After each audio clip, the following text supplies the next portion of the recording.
parasite that can do something useful.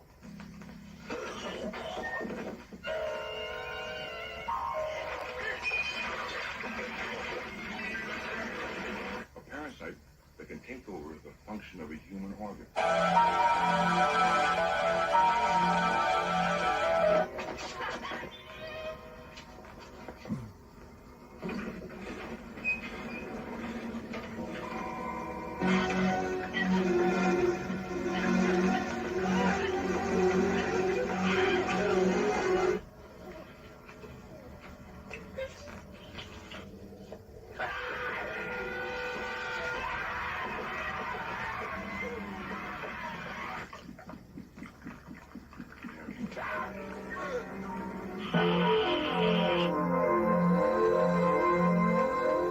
If you think you're not afraid of the dark, if you think you have a strong stomach, if you feel nothing can shock you, if you say you don't scare easily, if you believe you've seen everything, then prepare yourself for a motion picture that takes you beyond fear, beyond your wildest nightmares, and brings you face to face with terror, beyond the power of priest or science to exercise. What are they? Raging demons from another world? Bloodthirsty creatures that must be killed? Or incarnations of absolute evil? They possess men, women, and children, and drive them to acts of unbelievable horror. No one is safe from them. No power on earth can stop them. The only escape is death. If this picture doesn't make you scream and squirm, you'd better see a psychiatrist. Quick. On this island, in this building, through this door, down this hallway, lies the most frightening experience of your life. Prepare yourself for They Came From Within if you think you're not afraid of the dark. If you think you have a strong stomach. If you feel nothing can shock you. If you believe you've seen everything. If you say you don't scare easily. What are they? Raging demons that must be exorcised. Bloodthirsty creatures that must be killed. Or incarnations of absolute evil. They came from within. They possess men, women, and children, and drive them to acts of unbelievable horror. No one is safe from them. No power on earth can stop them. The only escape is death. They came from within. If this picture doesn't make you scream and squirm, you'd better see a psychiatrist. Quick. Rated R. I mean, makeup men, people love that, of course. I mean, they curse you because they can't fall back on things that they've done before. But on the other hand, as any creative person would be, they're very excited by an incredible challenge. So if you know, the chances are that you will, after all, there are really only a limited number of fabulously good effects people, and there are a lot of films and producers who are clamoring for these people. So that in order, I mean, that's another thing that you don't, that's behind the scene. But the chances that you'll get to work with somebody like Dick Smith or Rick Baker depend very much on how interesting and what kind of challenge it is that you're presenting them with. And if they're going to do something that they did 10 years ago, obviously it's not going to excite them as much as if it's something that they know their own colleagues are going to phone them up and say, how did you do that? I mean, that's what they want. Although there's a new phenomenon that I see, because I'm a real monster movie buff, I go see everything, no matter how schlocky, which is that it used to be that there'd be some pretty intelligently, well-made, well-directed, well-acted, crafted films until the monster showed up. The monster was so dumb-looking that it blew everything. And now there's a whole new phenomenon, which is there've been a whole bunch of films that are just dreck, but the monsters look great. Well, you know, that's the thing. I mean, what does the producer say? He says, look, the only way we're going to sell this terrible film is on the basis of the special effects, the stills of the special effects. I think Roger Corman had a lot to do with both sides of that. You know, I mean, if you're selling the artwork and the stills and the title before there is a picture, what are you going to sell? You're not selling the dialogue. You are selling the monster or the effect. Corman used to do at AFP, they do the poster. And then they make a movie. That's right. If the poster got good reviews, then they make the picture. So that means that you would apportion your budget. I mean, that happened to me on They Came From Within. In fact, I mean, we said, okay, look, when you have a dialogue scene, obviously it's 3 shots and goodbye. You know, one take, forget it. But when we have special effects, if it takes all day, great. You know, we have to do it, and that's exactly the way that film was shot. Are you ever surprised by the reactions to your films when you go in with an audience? Oh, constantly. Is there any particular time? I used to think that, you know, when I was younger and more arrogant and more ignorant, certainly, I used to think the idea of having previews for films was really a bizarre, cop-out, strange industry kind of thing, and I couldn't really understand what that was about.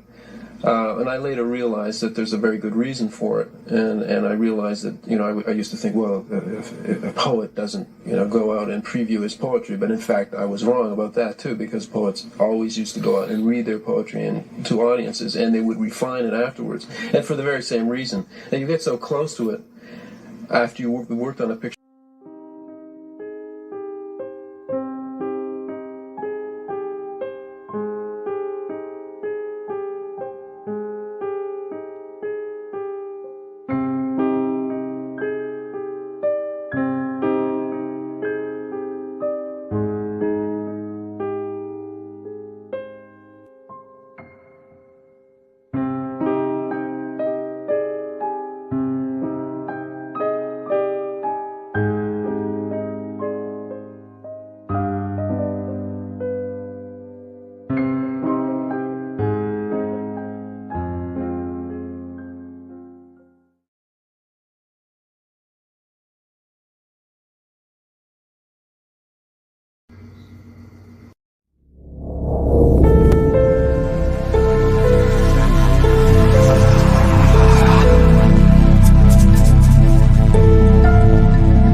Because I am GoreAphobe and you are not.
Hey, what is up, everybody? What's going on? Think about that new opening there. Something I worked on, just a little something I figured I'd throw in there. Also with a little bit of a rest in peace there for Carl Weathers. Man, I remember I grew up on the dude, man. Carl Weathers was so much part of my childhood. So I grew up, I was Rocky, you know what I mean? So it was like really sad to hear, man. You know, and like I was telling Russell the other day, we were talking in the comments. It really makes you understand your mortality. You know what I mean? When you're a kid and you see these people and they're in the prime of their life, and then now you're a little older and you see them getting old enough to pass away. That's scary. You know, really hits you. You know, especially with someone you know as important as Carl Weathers. But yes, today I continue David Cronenberg's Shivers. Um, oh man, last week I did Scanners. This week I'm doing Shivers. Next week I'm doing Rabbit. JT's Horror Discussion was to join me this week. He had to cancel last minute, but he will be joining me next week. So, what's going on here?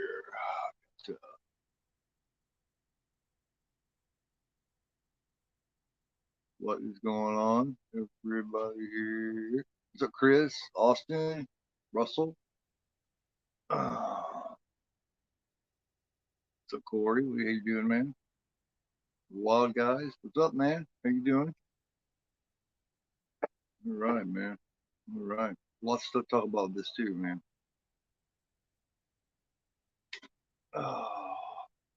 Yeah. I got new intros for quite a few things actually. Yeah, I got one just the one I made for roundtable.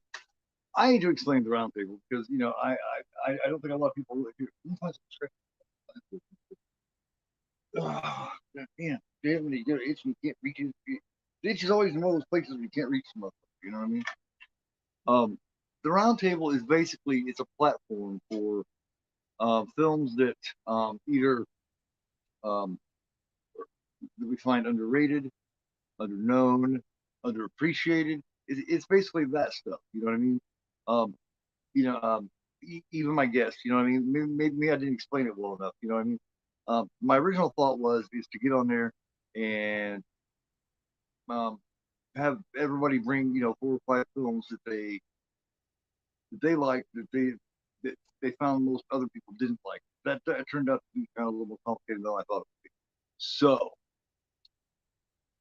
So it's basically when we get on there, we talk about films that are underappreciated, underknown, underrated, and then one person presents them, and then we discuss them. So excellent, man, excellent. Inside's badass, man. Oh yeah. No, man. These are always alive, Corey. Always. I just threw out that little extra thing. You know what I mean? I just want to do that for all these Sunday afternoon matinees and all the extreme theaters. I like to have a big old video production, and I'll have one Tuesday night for Confessions of a Serial Killer too. So yeah, 1975, man. Shivers, basically paid for and taken care of. But basically, it was a federal thing where they put together some money, to help young filmmakers make films. Try to get a little bit ahead, try to get a little bit of a step ahead of people, for they're in Canada. This was released in July 6th of 1976. And before that, it was September 26th and October 10th in Montreal and San Antonio, Texas. It's 87 minutes. Budget was about $179,000. Pulled in about that's Canada cash at CAD, and made about $5 million CAD. Set runs 87 minutes. It was shot at a place called Nuts Island in Montreal. They got Barbara Steele. I have an interesting story to tell. This is one of my favorite stories to tell about a film. But it was he hired Barbara Steele, and she agreed to it. It's one of the closest times you ever get to see any kind of nudity with her is the Andy Parker Pool. But he hired her. Well, the actress, what's her name? Susan Petrie plays Janine Taylor. She plays the wife of the main guy, the first guy. She cries a lot throughout the film. Well, she couldn't cry. She could not cry on demand. So she wanted Cronenberg to slap her so that she could cry. So throughout the production of this whole thing and the shooting of it, he's slapping her so she can cry. She cries a lot. Well, Barbara Steele finally shows up. She shows up about halfway through the shooting of the film, just in time to see Cronenberg slapping the shit out of her. Right? Well, she freaks out and goes off and goes in there and she's like, listen here, I have worked with this person, I worked with that person, Roger Corman, all this kind of stuff. And, I've never seen anything like that. The treatment of this actress and blah, blah, blah, blah. And she just goes off and, she's getting right in his face like she want to beat the fuck out of him, slapping the actress around, right? Well, Cronenberg's like, Barbara. She wants me to slap her so she can cry. She can't cry on demand. And I guess Barbara Steele was like, oh, do I have any scenes where I cry? And he's like, no, Barbara, you don't have any scenes where you cry. But that's one of my favorite stories, Bill. I love that. That just kills me, man. This was also going to be, it originally, the script had got out and gotten around there, and it had gotten all the way to LA. Well, Jonathan Demme somehow had gotten a hold of it. They wanted Jonathan Demme to direct it. So this is how Cronenberg ended up directing it.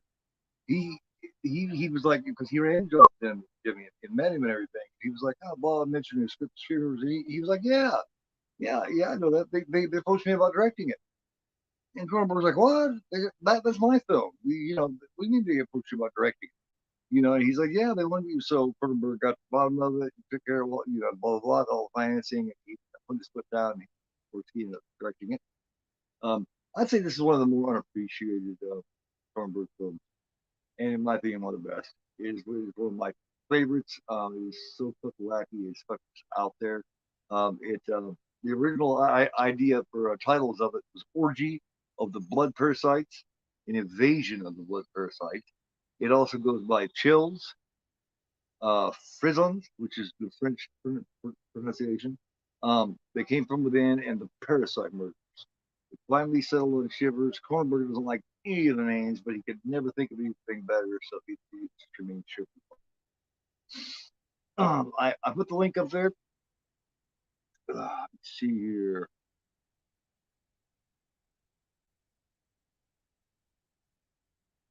I think his movie has aged really, really well. There's a link for anybody who doesn't have it. It's also here on YouTube. I am watching, like I said, I have a few copies of this. I have this original DVD from Image Entertainment. And of course this one, Blu-ray of it. Sorry, I got a little bit of blue light going on in the background. This Arrow Steelbook, which is one of my favorite copies of it. It says Region B, but it's not. It's unlocked. It is not Region 1. Got that on the back. Very cool.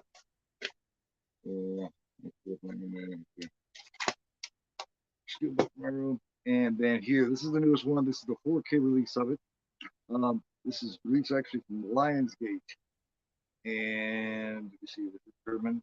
And NSM Records. This is a nice one, man. It's limited to 333 copies. I got number 70. And check that out. Nice Duran Media book. You guys know how I love Duran Media books. There we go. There's let me get it there. Let me get where you can see it. I'm not coloring it. There it is. 70 out of 100. So 70 out of 333. Yeah, there you go. That's my copies of it. If everybody's ready, we will get going. Yeah, I know, man. Yeah, I know. I see that they actually got it for a decent price, man. On the Amazon, I thought about snatching it. Pussy worms myself. Yeah. I mean, Yeah, Invasion of Blood Parasites. I can't believe he was on it. That sounds so Cronenberg though, don't it? Orgy of the Blood Parasites. I can see Cronenberg, putting his foot down on that one, man. That's what we're gonna call it, man. We're gonna call it Orgy of Blood Parasites. But yeah, everybody is ready. We will get going here. Get my shit going here. If you need more time, let me know. If not, we'll get this rolling, man. It's gonna be my first time watching it on 4K, so.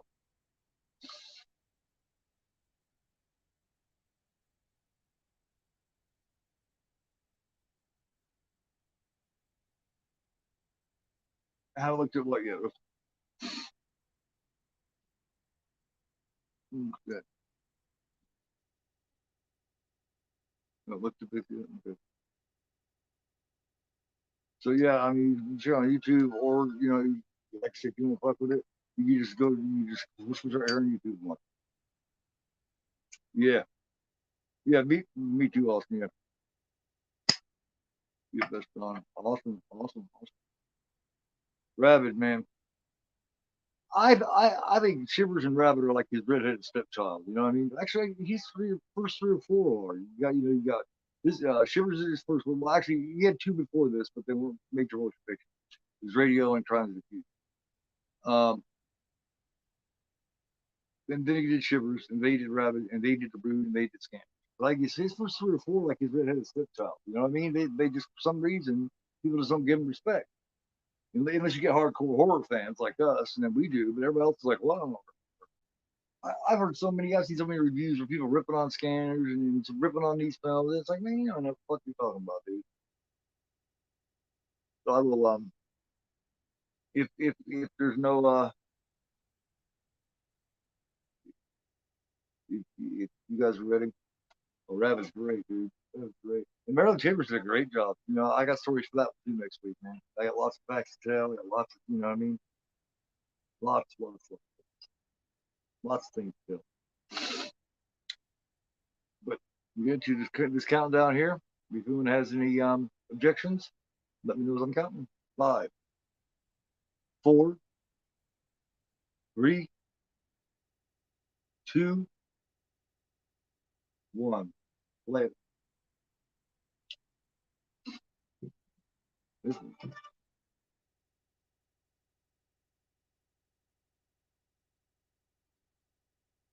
We are rolling. The little Lionsgate thing. I think it's the first time I've ever seen this movie where it's a Lionsgate like that. But it's just my first time watching this needed 4K of it. I was saving it for today.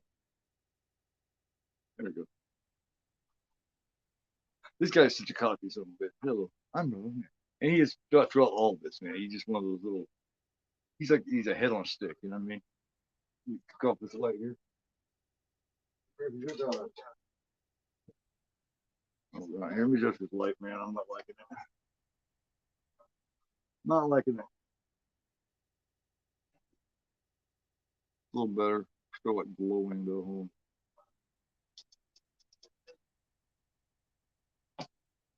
That works. It's glare up my glasses. I don't need it.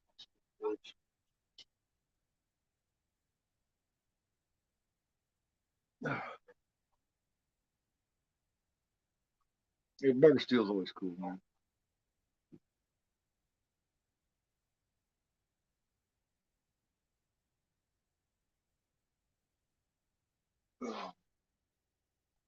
Um, you got Joe Silver in this, man. He's also in Rabbit. He's been a ton of shows. He's always really he's especially entertaining in this. He's a little smart ass. Am I boring you? Am I boring you? Am I keeping you up? And the dude, and people also give a lot of shit to Paul Hampton, which is the lead, the guy that plays Dr. St. Luke. Blonde-haired dude. They give him a lot of shit, but I think he's all right too. And I can see him get along at all with Lynn. Lynn Lowry. Lynn Lowry's a horror icon too, and she's a horror queen. First made her actual horror film debut in I Drink Your Blood. There's Forsyth in this. I actually call into this one a little later than I should. Seen this. I've seen Brood and Scanners and Rabbit before I've seen this one.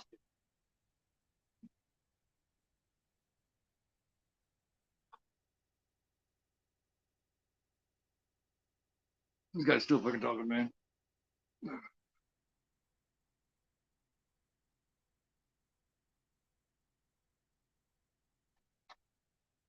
For real, Russell? Wow. Well, that's cool. Be cool to revisit then.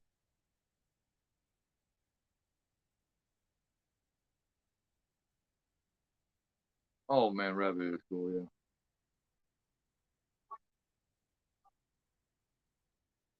Marilyn Chambers did, she did a great job at it.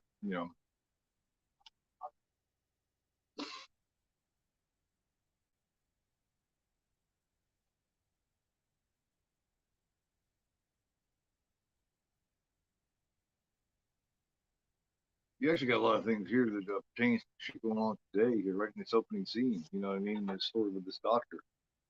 Him messing around with this really young girl and, testing his shit out on her. But these are basically, these shivers, they're basically just little fucking aphrodisiac parasites is what they are. You get in there, little parasites, and they get through your blood, and it just makes you just fucking out of control, fucking sex fiend. Basically what it is.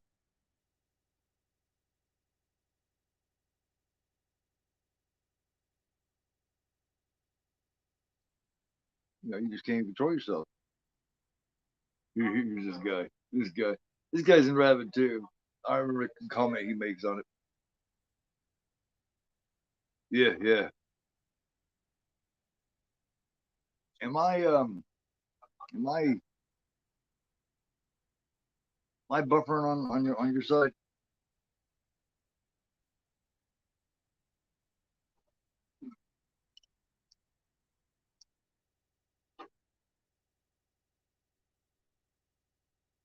Let me know if I start buffering or buffering.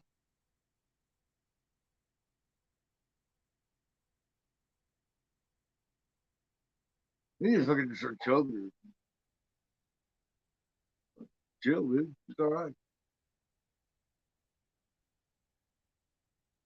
Yeah, man. Yeah, yeah. We're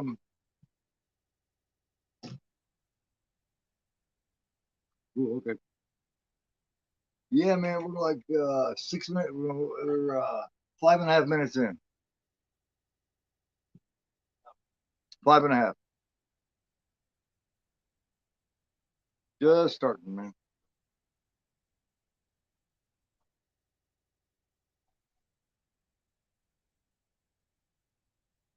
Put on about 6 minutes.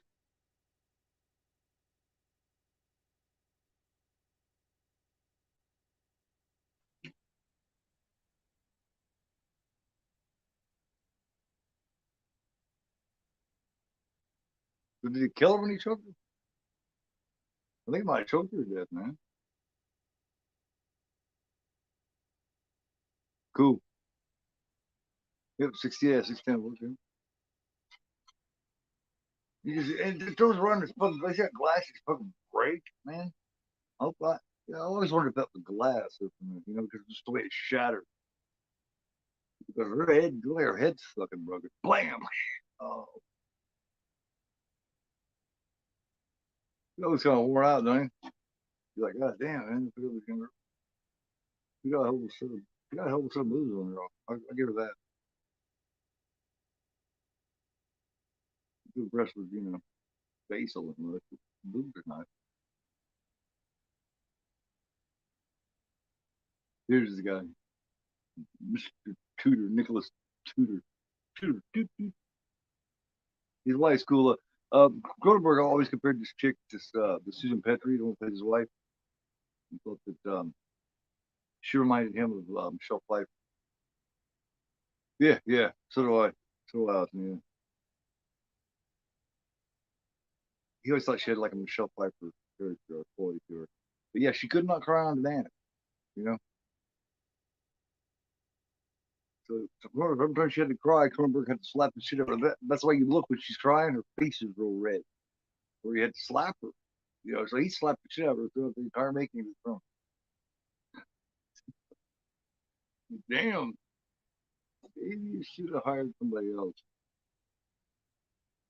Been sucking this blue fucking Barbara Steele's fucking plot, man. She was fucking pissed. Because she walks in just in time to see him slap her. You know what I mean? So she goes the fuck off. Like, chill, man. Let's be a slapper so she can cry.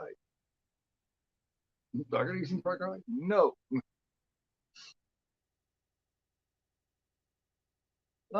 Yeah, but she's an actress, man. You know what I mean?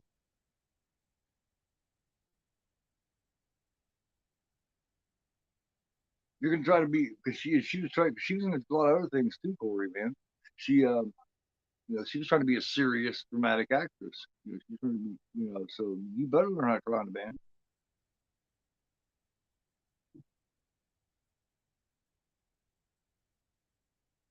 You know what I mean? That's just kind of something comes with the package.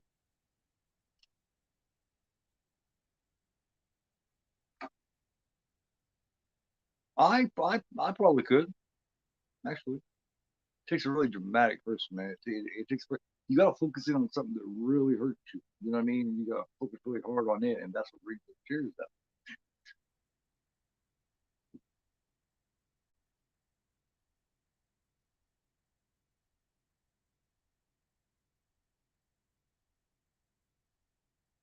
Yeah, beautiful person.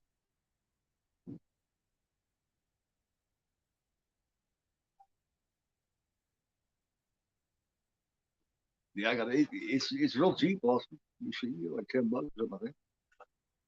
I don't know how the fuck this dude just cuts his own fucking throat like that, man.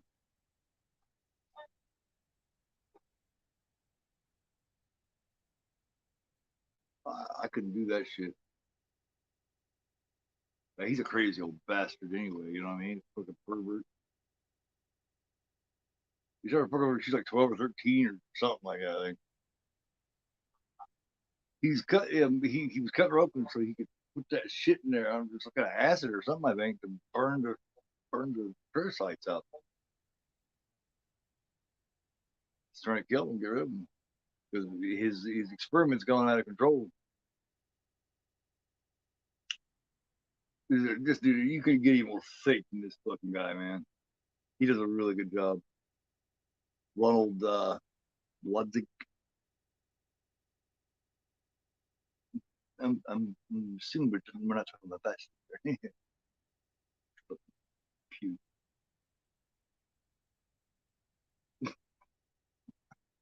Real.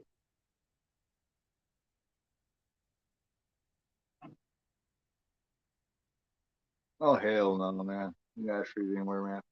Yeah, it's a good thing.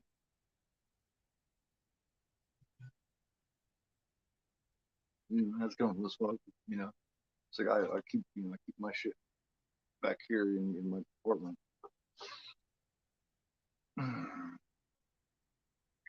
Blocked off, basically blocked off from the rest of the house.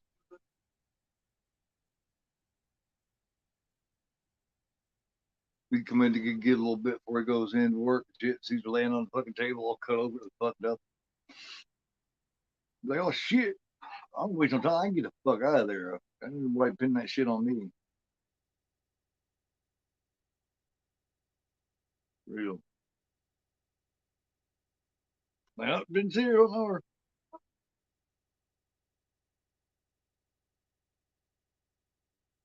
We got little Lowry yet. Hey, what's going on, Buck? How you doing? Oh hell yeah, man. We're let's see. She got time to stand here. About 12 minutes, man. About 12 minutes in. How you doing?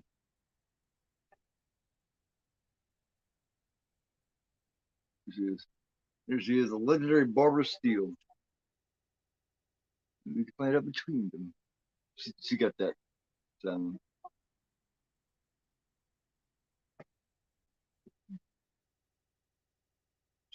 ridiculous. This is the way she says ridiculous. It's just ridiculous.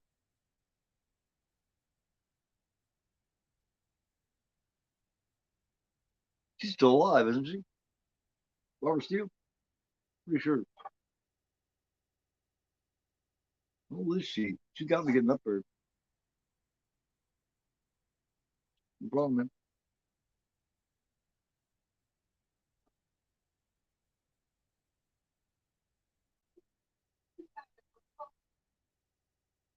This fucker's might have a serious problem. Let's get rid of that guy already.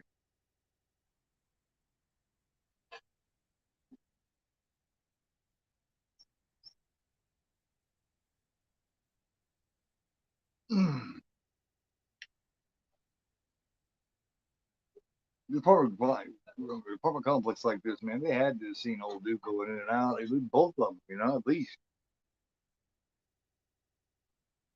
So, you know, I'm assuming they wouldn't. I mean, how could they just say right off the bat that it was definitely that old man that did it? They, you know, they don't got. I don't see many forensic people or anything in there. Forensic people are around like they are now, but you know, it's like they already know that you know what happened. I mean, how the hell you just assume somebody cut their own fucking throat, you know? Oh man, Scanners, followed closely by Shivers.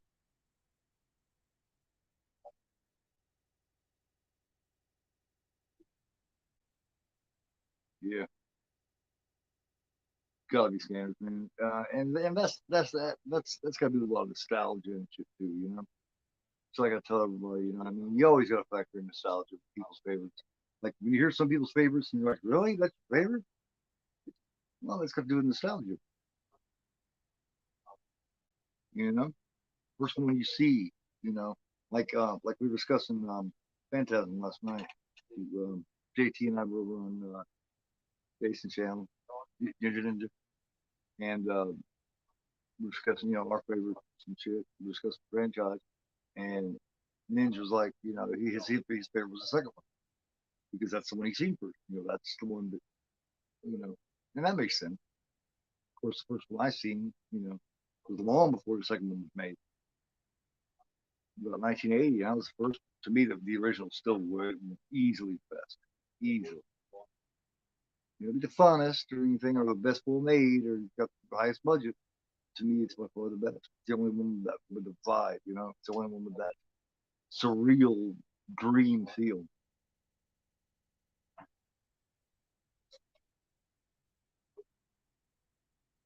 To me, it's no contest thing. Really not. Oh yeah, oh the Brood's crazy too. Yeah, I probably should throw the Brood in there too.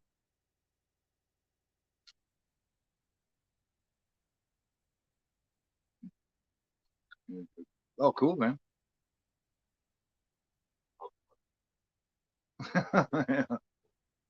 Well, yeah, man, because he was doing this shit. Nobody was, you know what I mean? He just went off. The next thing you know, there's a body horror. Blam. And his son does a good job. I'm not a big fan of his son's films necessarily. Um, I like Antiviral. I like the first half, you know, and I feel like it loses something in the second half. And then Possessor, I feel like it just ends, you know, it's just open ended somehow. It just doesn't feel like an ending. You know, I'm so waiting for more. But Infinity Pool, I did like Infinity Pool.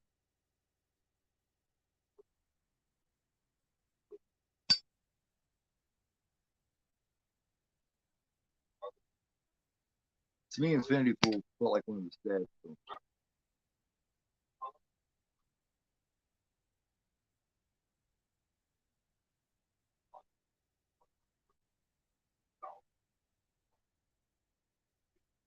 Yeah, true. Yeah. Good point, Corey. Yeah, good point.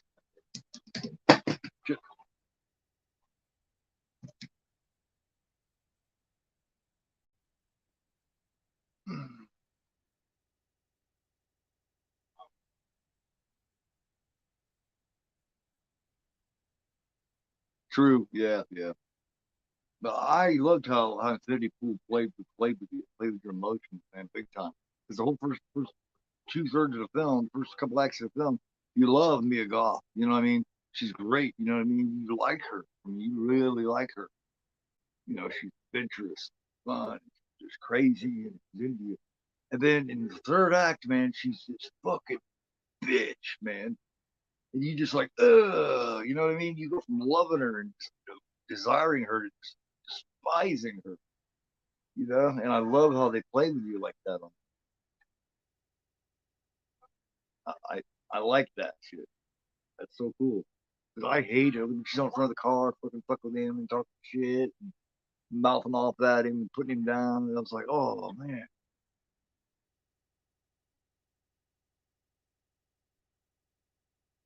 it worked really well.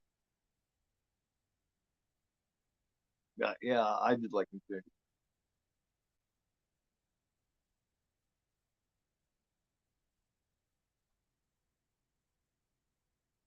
Yeah, yeah,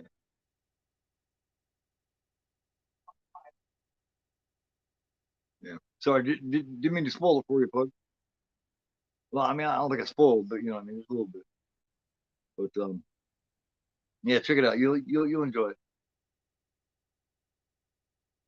It feels like one of his dad's films. It really does. It's not a complete, you know, not, but it has aspects about it that does. Like some of his dad would make, you know, now. Yeah, mine too. Do you ever get on? You're talking about shit, man, and you forget like a name that you know you would never forget your life. Like you sit there and you're like, you forget Al Pacino's name or something. Shit, you should never forget. You know what I mean? That's a sign, man. That's a sign. That's a sign.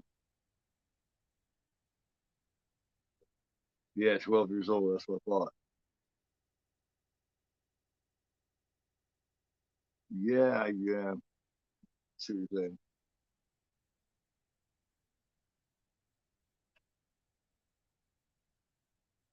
Yeah, she was 12 when he started experimenting on her and all this kind of shit. She was his first guinea pig, and then she started fucking her body in the fucking place, and now it's just kind of spread around, and just like a venereal disease. It's basically what we got here. Yeah, exactly. It was back in AD, what, 74 or so. Like I don't remember either, man. It's like it was 73 or 74, maybe.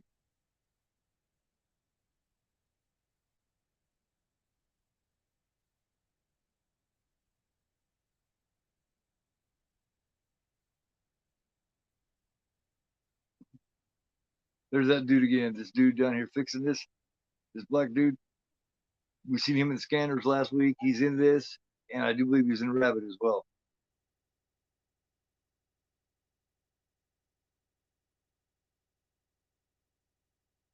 He like to use a lot of those same dudes. Like he plays Merrick on this little smug little fucker that runs the apartment complex. He's in the first part of Rabbit too. He's a smug fucker there too.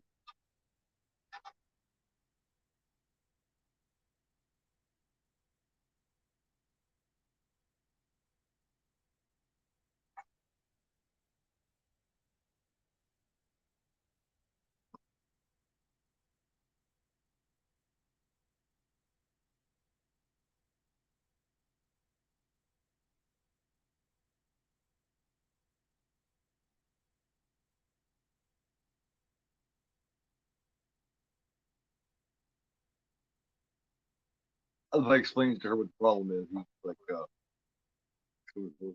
doesn't see a few too many escort goes or too many crates with ice cream, but Josh bring him here, but I don't see any change or any cancer developing, or I think it might be just some storm gland or something. He just calmly just. Most people don't like this Hampton dude. You know the Paul Hampton that plays St. Luke. I like him. I like his casual demeanor. He just he grins. He smiles at the most unappropriate times. You know.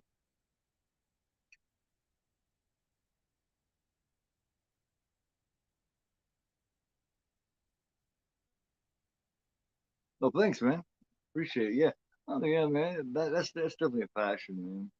Phantasm's definitely a passion, man. Appreciate it, man. Thank you. But when you're talking about, Coscarelli shit and Cronenberg shit and Carpenter shit, Raping and, you know, Romero, Hooper and all them, man. Argento, Fulci, oh my God, I could go on. It's all passion with them motherfuckers, man. I could talk about them any day of the week. Easy. That's easy. That's not even work, man. That's all fun. All this is just fun, man. It's one thing I realized. A good friend of mine that's in the chat right now. A month ago, I had talked with him, and while I was talking to him, I had what you call an epiphany. It made me realize a lot of stuff, man. It made me realize I wasn't having fun. You know what I mean? I was taking things a little too serious, and I appreciate that, man. Thank you. And since then, I've been a different man. Been back to me again. You know, it took me a minute, but I got back there. And realize what's important and what's not, you know? And I appreciate that.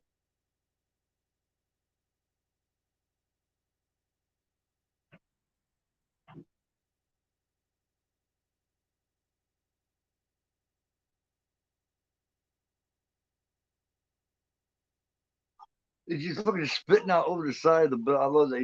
He splat hits the side of the fucking nothing. Oh, you poor little birdie. Oh, poor birdie. You know, they're always crashing into tall buildings. Oh, the birdie.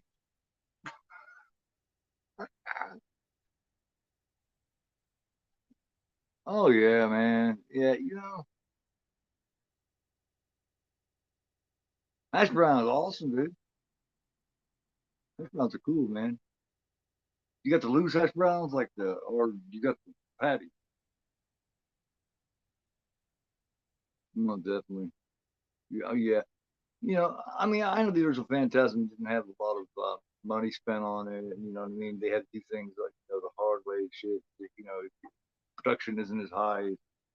But to me, man, it's just it could have easily been a standalone. I'd be more than happy with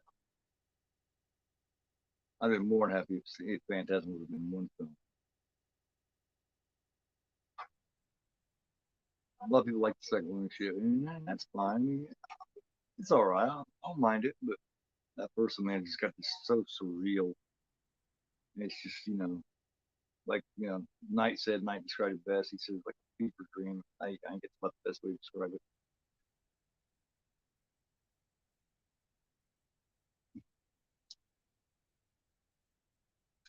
You know, if I was describing the way that would be it, probably.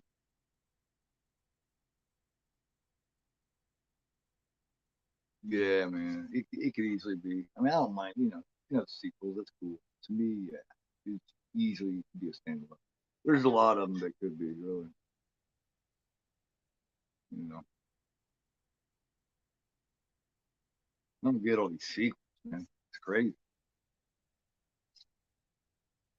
Oh yeah, still got Phantasm VHS. Yes, I never got I got the Arrow one, but I never got the logo one. I wanted the logo. That's the one I wanted more. I mean, the Arrow one's nice, you know, bowl and everything, but I like the logo. One of these days, I'm not gonna hold it. One of these days, and I got the Necatol man, and I got the part two Screen Factory slip cover that's got Angus Scrimm's autograph on it.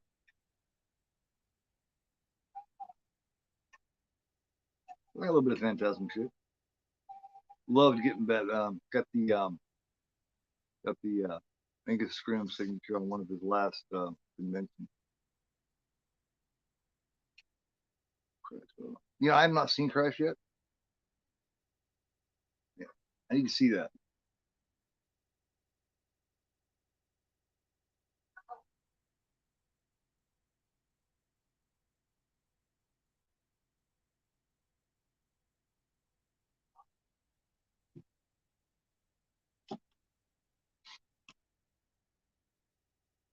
This old fucker here, man. See, she can pass it on to this old guy. You know what I mean? She just fucking motherfucker. She busy. She's spreading around the wealth, man.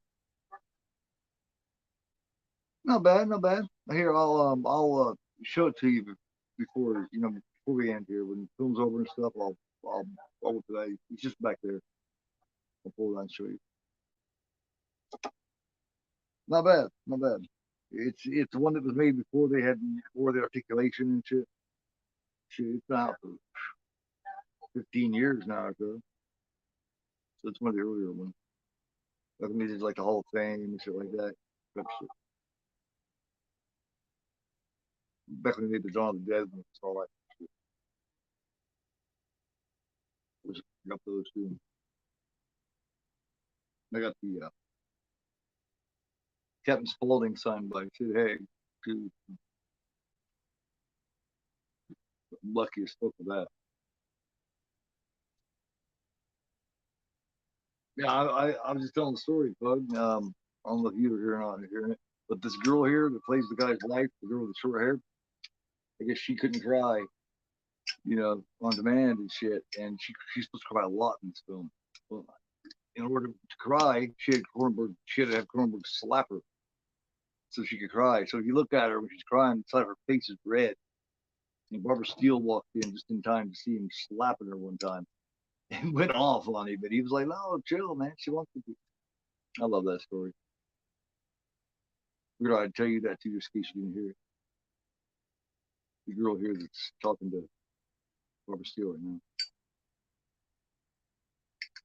I guess I kind of agree with Cronenberg. She's got kind of a Michelle Pfeiffer feel to her, I guess, in a way. Kind of looks like her. In a way.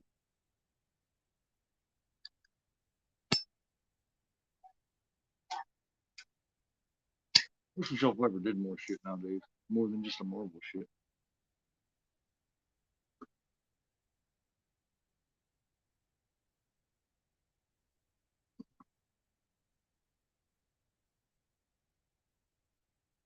She's cute. I mean, I'll give her that.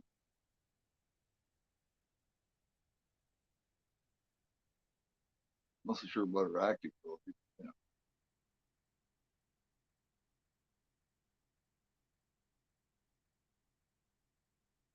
So you do a pickup video, man. I picked up a lot of shit, man.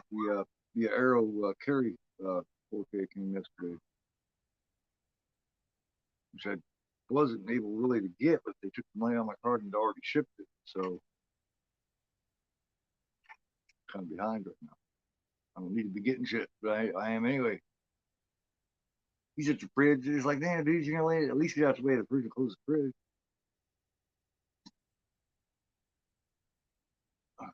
Yeah, oh yeah, oh yeah, oh yeah.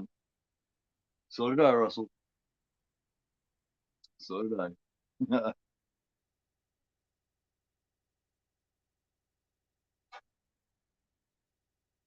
Yeah, I showed everybody the Arrow with Paul, which is nice.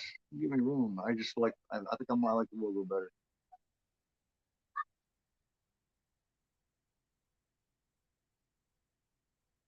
You know, bratty kids playing for the hallway. Man, get your kids out of the hallway, bugging people.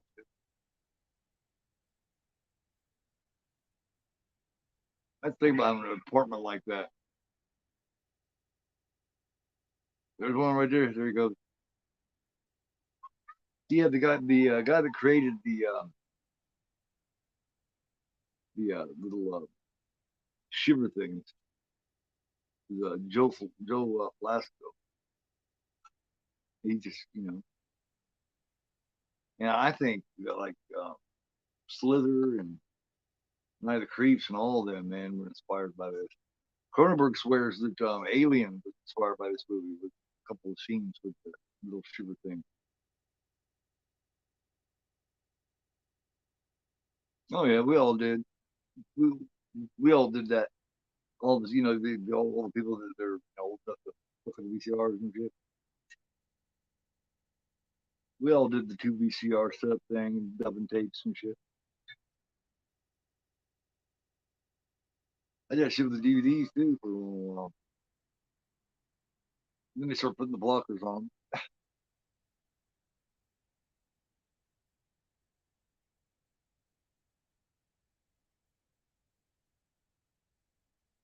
Yeah, yeah, yucky, man. Like this here with the stomach and shit, with the little shipper thing.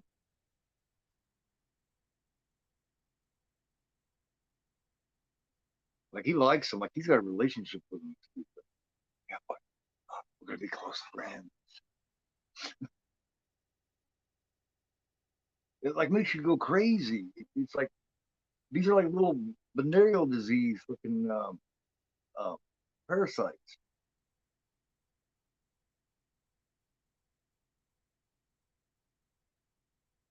And it like makes you sex addict to the point of fucking sexual assault and shit.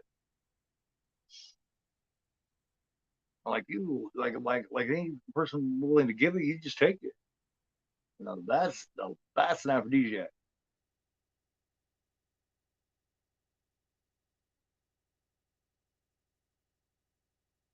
That definitely an aphrodisiac. 34 minutes in.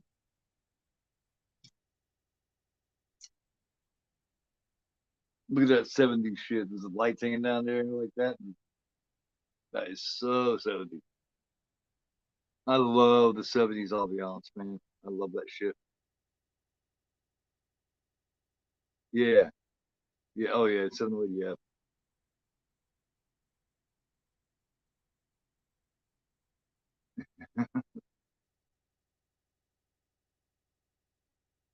Yeah. Yeah. That's just crazy. I don't think you can get away with that shit now, man. I just don't think you can make that now with the kids. Because they got the kids. Like, like when they're attacking people in the lobby and shit. Like they're attacking them. I mean, they're gonna fuck them in the ass or something. You know what I mean? Like I don't think they care where they put it as long as they put it somewhere. It's like I'm gonna put it somewhere. I gotta have a DJ parasite over. I'm putting my dick someplace. Got closest place I can put him.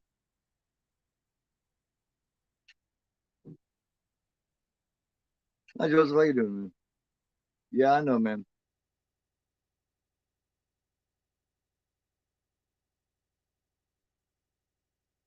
You be all right, Joseph, man. Stop deleting your channel, man. Just do your thing. Don't worry about it. You know what I mean? I I I know she is, man.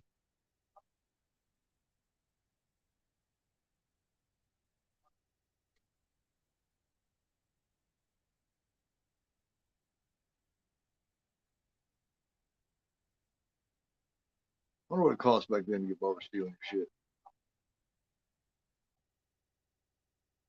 Yeah, just yeah, man. It's a hard lesson I had to learn. Take shit so personal. Fuck it. Fuck them. You know what I mean? Fuck them. Fuck them. Fuck them all.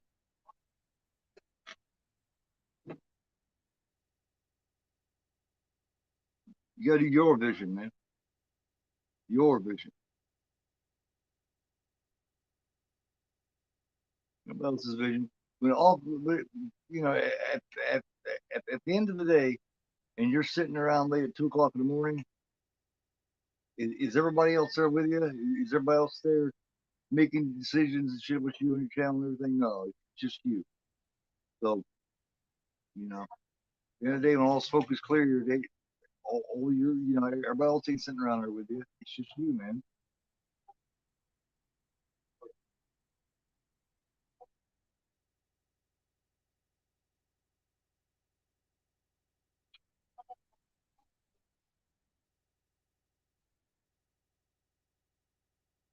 There she is, Lynn Lowry. Horror queen, man. I love Lynn Lowry. She's still doing shit too. She did some shit with the friend of mine, Brain Bar, Tomlin and shit that did Christmas Cruelty. They had her in the film. So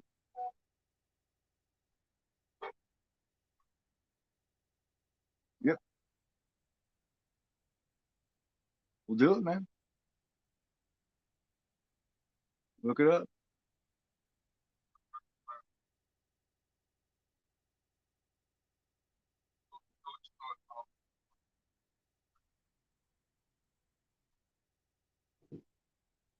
I think this might be her first full frontal nudity scene right here.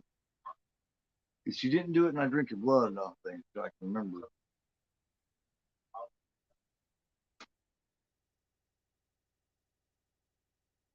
Right. Exactly, man. Good advice, man. Hell yeah.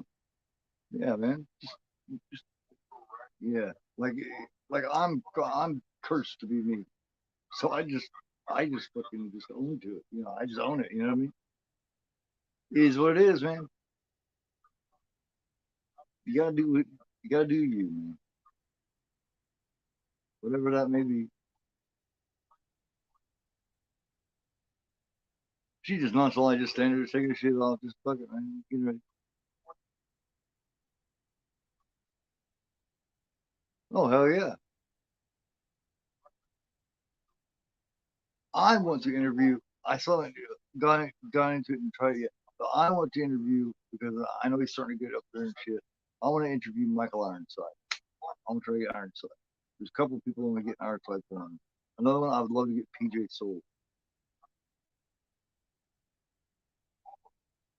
Do them. Just do it, man. Just do it. Just do it.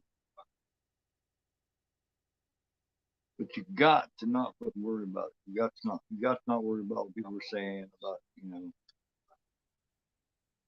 because you just eat you alive, man. It really will.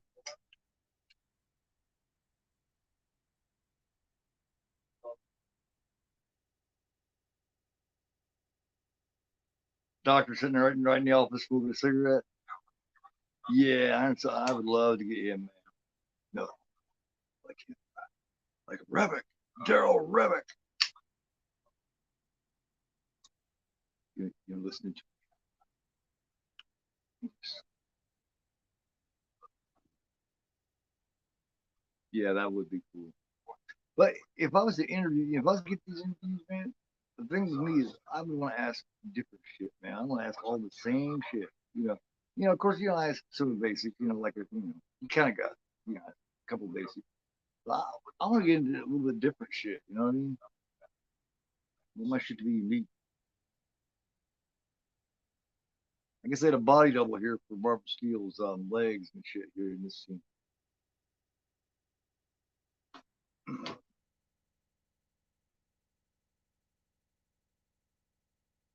I was a little blown away by that Jonathan Demme story, man.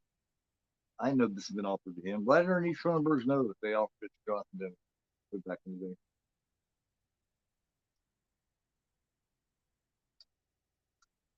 And he told him, yeah, man, I seen the script they offered to me. It's like, ah. Cronenberg was like, I don't think so. The little guy just looking around, sticking his head out there.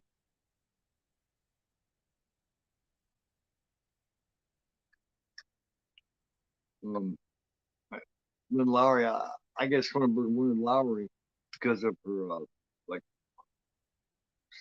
something to her eyes and just her screen presence. Oh, hell yeah. Olsen? Hell yeah, man. That's why you don't hear a lot of people talk about it, they're just now starting to talk about like obsession and shit like that. From Plummer. But as far as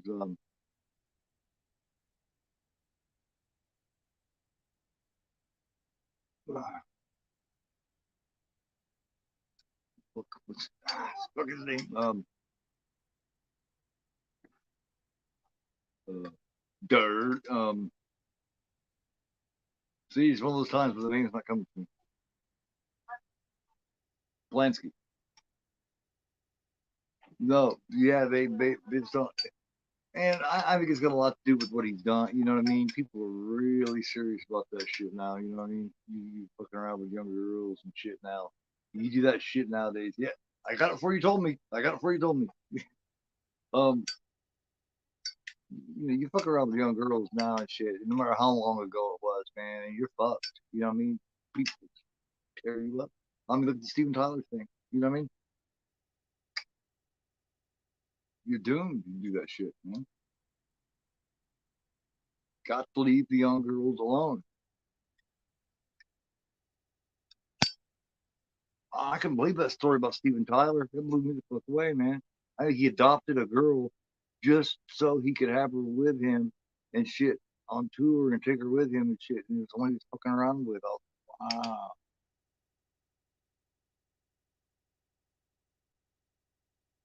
Yeah. I don't want to do a lot of interviews, but there is a couple that I'd really like to do, man. I'd like to do Ironside. I'd like to do old dude that played the killer in the original Slumber Party Massacre. I'd like to do PJ Souls. That would be a nice one. I'd really love to do that. I've seen many actual interviews for one-on-one shit. You know what I mean?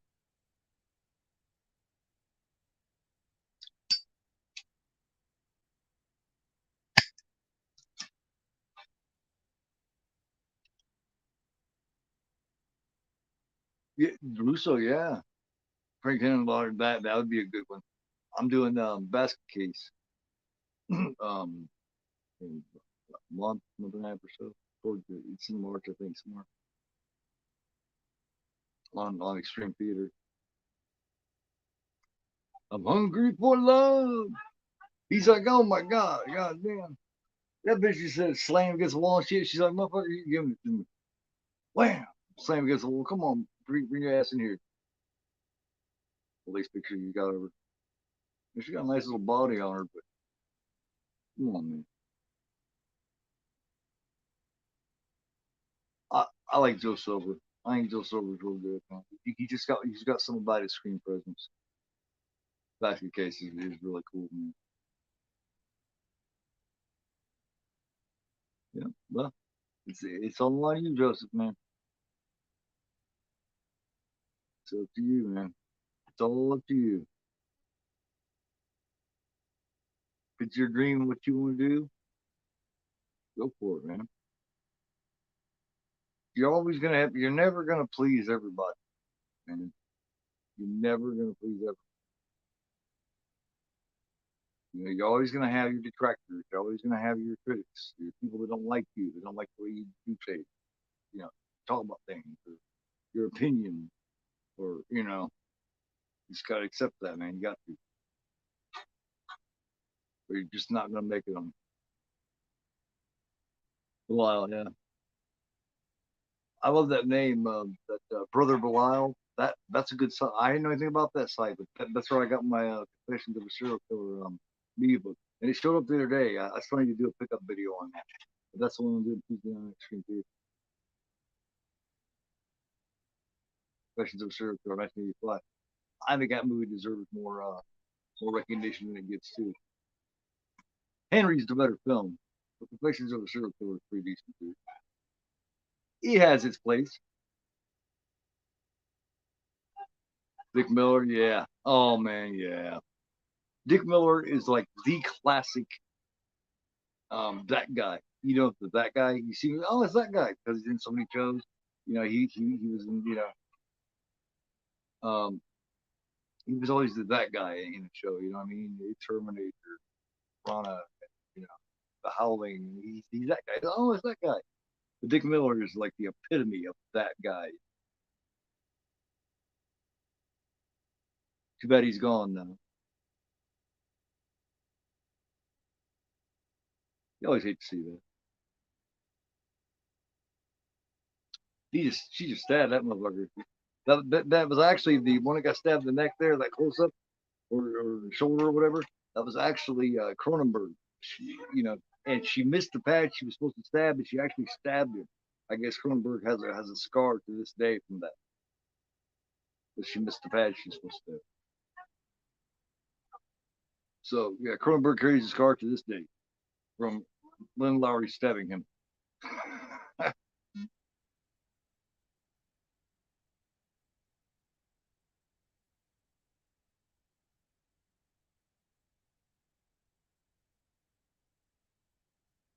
Yeah.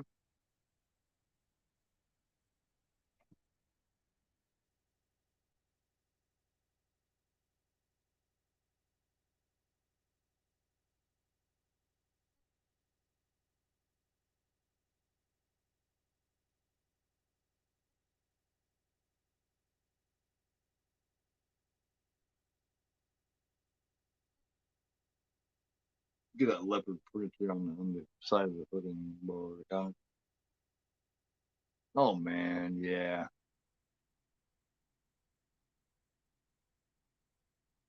Yeah, see Lowry Massacre. Mm-hmm. Corman had a lot to do with everything. Loving horror and monsters and shit back in the day, man. He was everywhere. Everywhere. I'm constantly hearing, new stories and shit about, films that he had something to do with that we never even knew about. Yeah, I want to squeeze the Fly in and Brood in. I've already decided. I did the Brood a year and a half back with John Steele. So I've already done that. But I did these with Steele too. Shivers and Rabbit. I think I forget it, but I know I did Shivers. And we did Brood. Yeah. But I've never done the Fly. The Fly is a definite. But I'm going to take a break in there. After Rabbit, I'm going to do Phantasm. Phantasm. Sometime after Phantasm, I'll probably fly down the road. Oh yeah, Defensive Weissman's good too. Yeah. But my favorite original, as far as those old ones go, is probably Invasion of Bystanders. I think the original Invasion of Bystanders is really well made film. Videodrome, I've never been a big fan of, man. It's something about big, scary, fucking looking vaginas that bothers me. That's my problem with men. Although I thought about it and I checked it out with men, and I mean, I get what the whole point of it is with men. Basically, that's why it's all played by Rory. He's all played by the same dude. Is basically she views all men as basically the same. Right down to it, we all, in the end of the day, she views all men as we're all basically the same. I get that part of the whole story. I understand that, but him climbing out of all those vaginas at the end is fucking bug.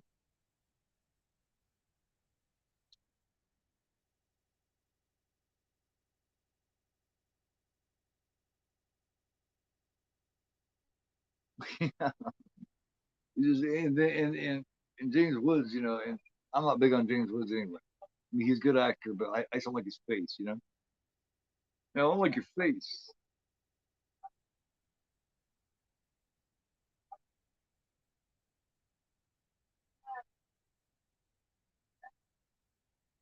You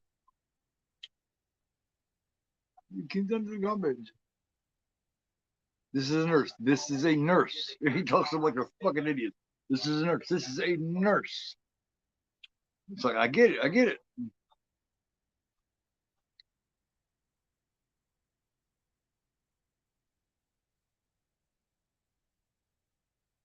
Yeah, take it easy, bud. Thanks for stopping by, man. Don't forget to give me that thumbs up, man. Appreciate it. Have a good one, man. Hey, stop back through and check out the round table later on, where I'll have Ninja, and I'll have Eric, and I will have SPC, Dirk from SPC. So check it out, man. We discussed the films that don't get as much love and attention.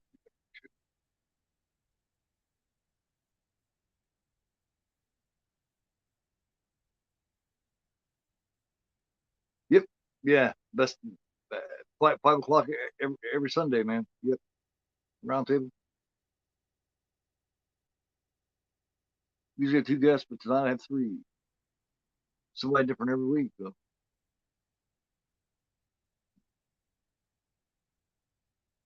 Yeah. Well, that's cool, man. Everybody loves collection videos, man. Oh, he's been infected with it. He just walked out in the elevator munching on something that looks gruesome.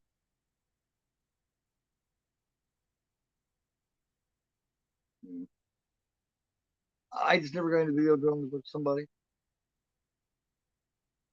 Yeah, I kind of got lucky with that, Corey, man. I just, I'm trying to think because people like to do their shit at night, later, like 7, 8 o'clock or later.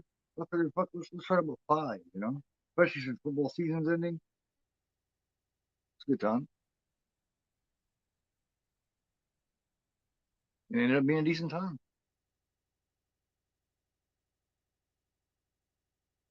I ain't gonna work out. Man. I think the show will work. Cause first couple episodes, we were adjusting and shit, and I was trying to figure out exactly what I wanted to do with it. But I think we got it down now. I think I got it down what I want it to be. I was still playing with the first couple episodes. But I think I got it down now. What I want it to be.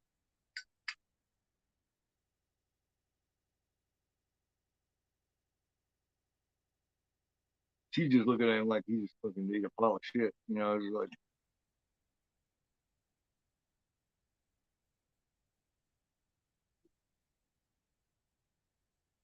Make love to me, Janine. You're my wife. You're my wife, Janine. Love to me.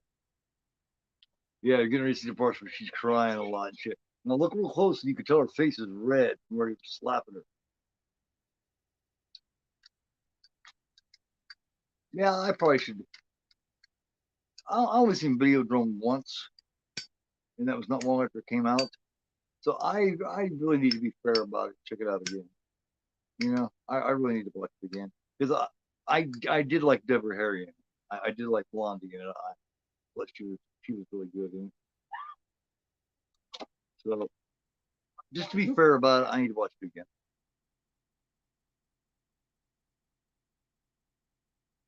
Right. Thank you, Corey. That's what I've always talked about. That was always my thing with it. People got the wrong idea. But I try not to overlap with anybody, just to be considerate, that's my whole thing. Scanners does need a 4K. When are they going to do that? I wonder if Criterion still owns the rights to it. That's something I'm not sure about. If not, somebody needs to grab it. Arrow would do a damn good scanners, man. Imagine Arrow doing limited edition scanners. That'd be cool. Big nice box set or something.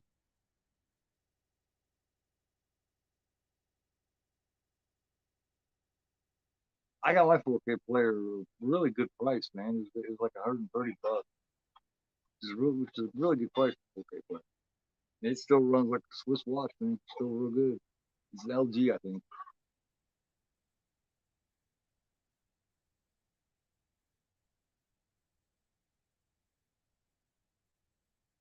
Really? Where'd you hear that, Corey? Vinegar Syndrome with scanners? Oh, wow. That would be fucking cool. Can you imagine what Vincent would do with them? What Vincent would do with scanners? That would be bad as fuck. That would be killer, man. Because they go the full length, man. They give you a hard case slip cover and they put it into a hard case slip cover. They get a nice fucking thick slip cover always, and then they put it into a box slip cover, and then they give you a book, and then they give you know what I mean?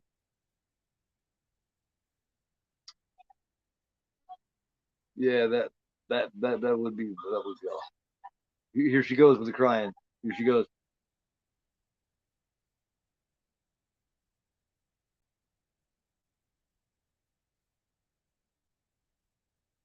Yeah, yeah.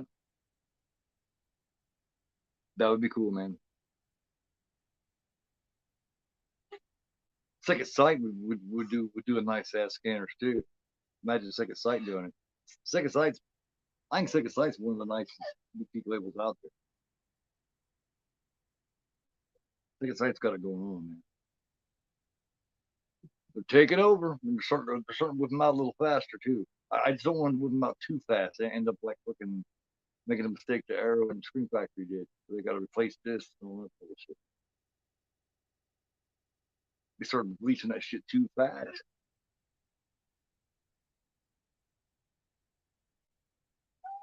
He's just coming out of this so crazy looking. She's terrible. I wouldn't just go in the living room. I'd leave the goddamn whole place. I gotta stick my ass in the car and drive someplace else. That island, I'd forget about this whole island. Yeah, get the fuck out of it. She didn't close the door. She just fucking left.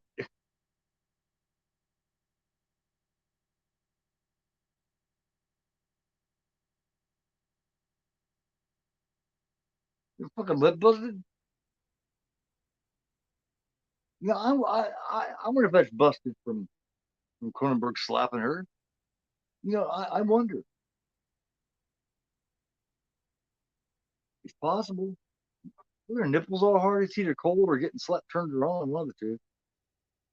Oh, second sight's excellent, man. Yeah.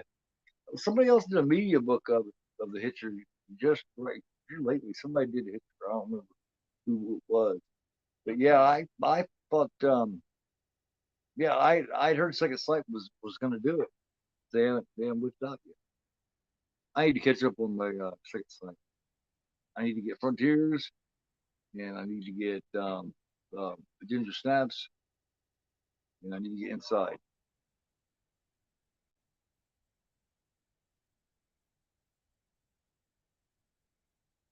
Really? Very cool. Very cool. Yeah, I'm glad the Hitcher's getting some love now. I seen that one back a long time ago, man. I was probably 13 or something when it first came out. Because that's an HBO movie, you know. That was made by HBO Films. So it was an HBO original. So they had to pay HBO for the rights to that. HBO strikes me as a company that wants a lot of money. Yeah, that's cool, Russell. I love to see you collecting like that, man. That's awesome. It's addictive, but it's awesome. Yeah, that ginger snap set's nice, man. Yeah, you can still get it real cheap, Corey, all over on Amazon UK. Go over to Amazon UK, and they still got it for like 40-45 bucks. I was just looking at it yesterday, the day before. So yeah, switch over to Amazon UK and order it there. And if you got a Prime membership, I think it's still free delivery.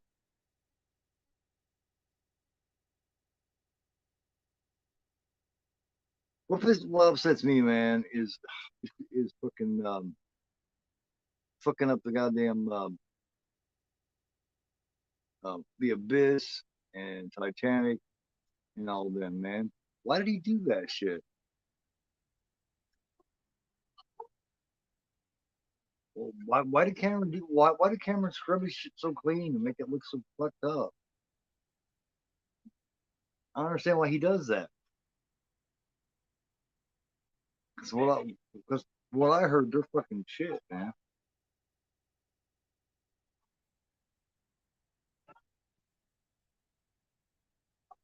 I wish I could afford to get a hold of that motherfucker. Roger, I love it, Roger. But if I can't get it, I might as well refer somebody else to be able to get it. Yeah, I need to put the 40 bucks forth and get it too, man. We're too goddamn late.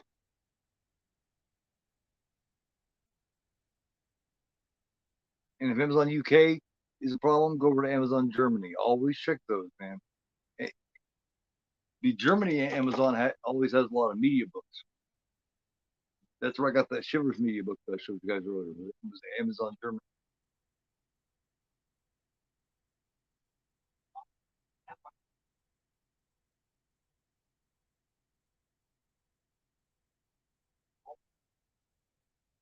Always. You know what's funny here is he gets on the phone here. Remember the phone lines were cut, but now it's working. Remember he shouldn't be able to call anybody. Who is this? What did I do? The nurse, she went away. Stay where you are. Right? Stay where you are. He talks to these old people like they're idiots, like they can't fucking hear him or understand him. Yes, they do. Oh man, media books go, man. Because the artwork is so beautiful on them, man. That's what it is. It's that artwork. If it's just fucking killer ass artwork on it, and people can't resist it. At least that's my thing. It's that artwork. That's what gets me. I love pretty ass artwork on release. I'm a sucker for that shit. These motherfuckers are just a fucking assaulting motherfuckers. That's why this film gets so much hate now, I think. I think because of all the sexual assault that's in it. You got people all in the fucking buildings assaulting somebody. All over the building. She just running by. People just get insulted. Just run by. Just.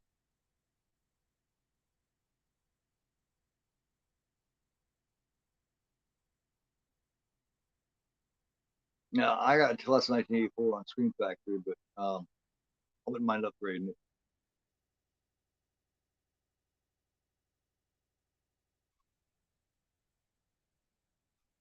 That's 1984 is a good one, man. Great cast. Perry King, I always thought should have done a little more. You got him that. You got him Lord Flatbush. The Stallone, Henry Winkler. That's pretty good one. Lord Flatbush.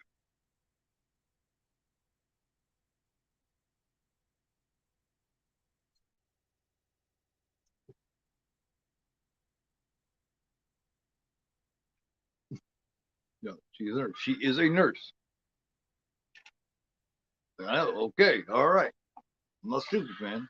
I can hear you and I understand.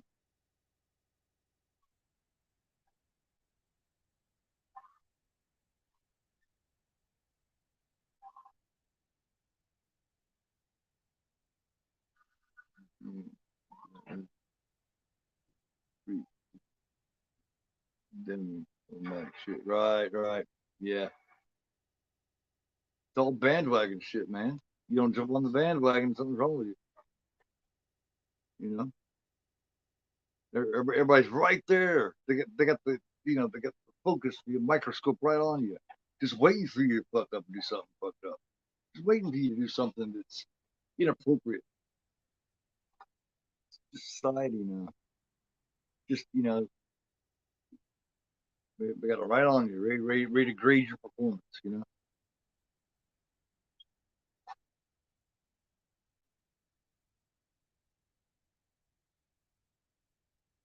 It's so much different than it was when I was younger, when I was a teenager and a young man. The world's a completely different place, man.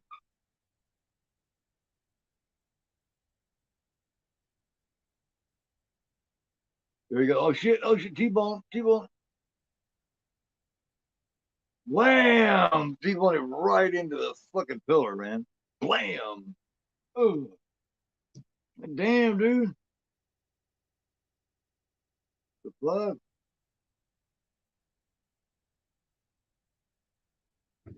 An hour and 6, I think.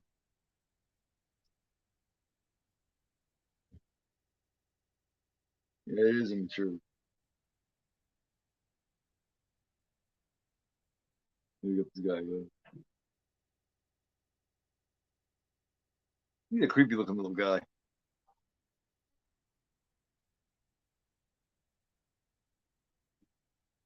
Miss Lowry. I assume that took about bachelor's here. You go, he pushes it out. All right, man. Take it easy. Thanks for stopping by. Don't forget to hit that like, brother. Appreciate you, man.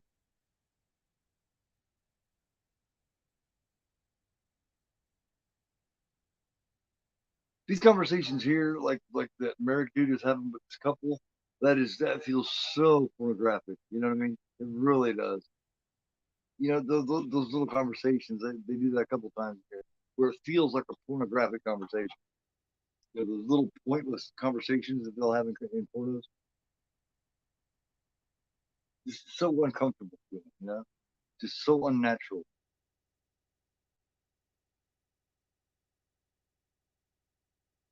I hope not, man. I hope not, but I would say that's probably what we got, man. Because Cameron's fucking silly like that, man. He scrubs all that shit out, and like Terminator 2 was so ahead of its time as far as CGI and effects go, but it's pointless If you go in there and you scrub it out now it looks cartoony. Those effects do. Fuck with them. Like on the first 4K release of Terminator 2, he completely ruined all that groundbreaking effect by doing that shit. They completely ruined it.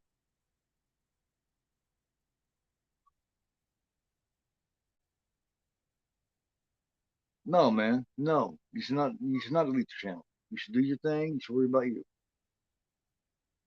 Remember what I said, Joseph. Always, you're gonna have people that don't like you, that don't agree with you, that's gonna say what they're gonna say. Block them, get rid of them, ignore them. Work on your shit, man. Don't worry about it. I'm telling you this from experience. Yeah, it just looks cartoony, Austin. Yeah.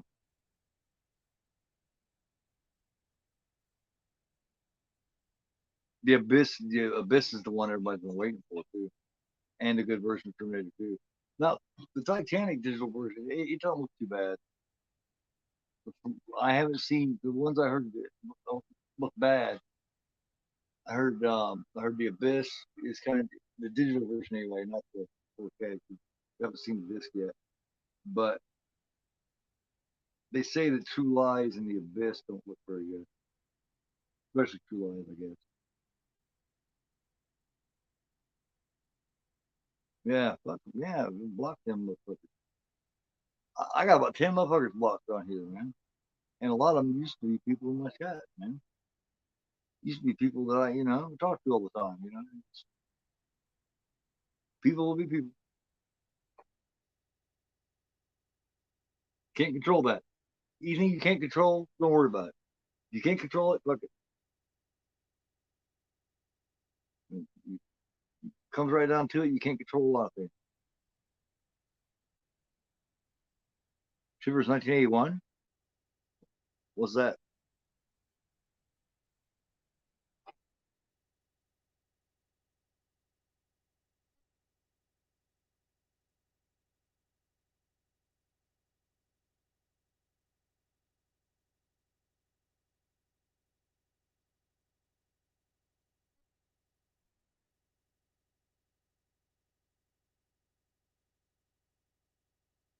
I'll play that thing again when it ends here. I'll play that where the so you guys can see the rest of the interview with David Cronenberg after the show, after the movie. I'll play that for so you guys can get the rest of that interview in case you want to check it out. Yep. But take my advice. When you do stuff on your channel there, you don't have to constantly make that point, man. We all know you love Danielle. We all know you love Danielle Harris. You don't have to tell us. We already know that. So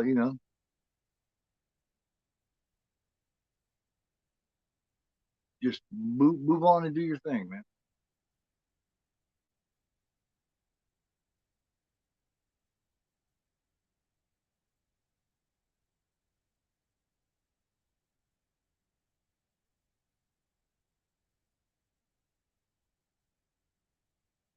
There he is. He goes over. He's like, "What the hell?"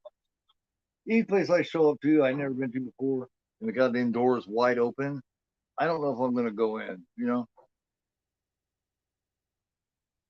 I might go back out the car and call or something. You know what I mean? I'm not sure I'd want to come in. Yeah. When the door's wide open and nobody's answering, that seems really it's kind of shady to me.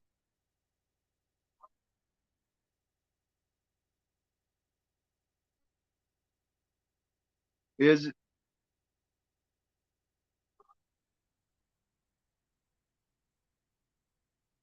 you have the YouTube account where there's no ads and shit though, right? So you could just check it out. See that you have a lot easier. You don't got to worry about that shit. You can just play the movie and not worry about all the damn ads. That's why you usually don't have to worry about looking at it, do you?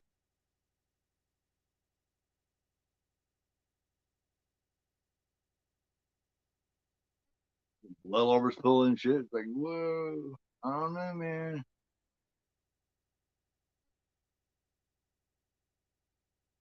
He's trying to help, but shit.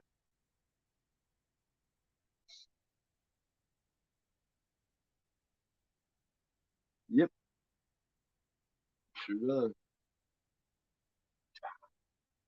It just jumped right up on his face, man.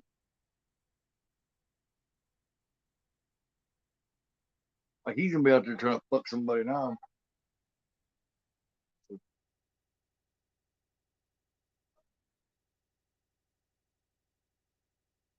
Oh, it's burning and shit. Hey, what's going on, man? How you doing? Hey, just doing the thing, man. Just doing Sunday afternoon matinee, man. Shivers.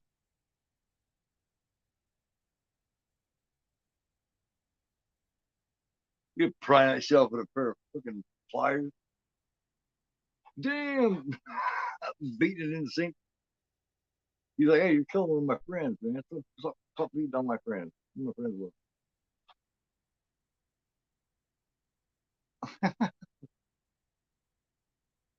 It comes straight out of his stomach. I think that's what Cronenberg was talking about when he was talking about how, he felt that this inspired Alien. I'm not so sure. I've never been convinced that Shivers got anything, the Alien guy thinks Shivers. But, I mean, you know.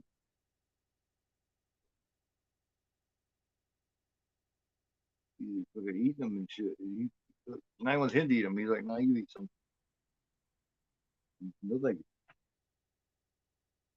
you. Whatever you gonna do it, motherfucker. I'm telling you. Beat you with the damn pliers. Bam. Oh, they don't beat him in the head with the pliers. You eat this motherfucker. Oh, dude. Oh. I'm fucking telling you, dude. I'll beat you to the pliers. I ain't playing. I love this conversation. It's very, very disturbing dream last night.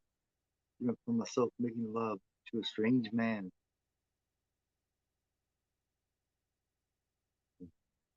Only I'm having trouble, you see, because he's old and dying.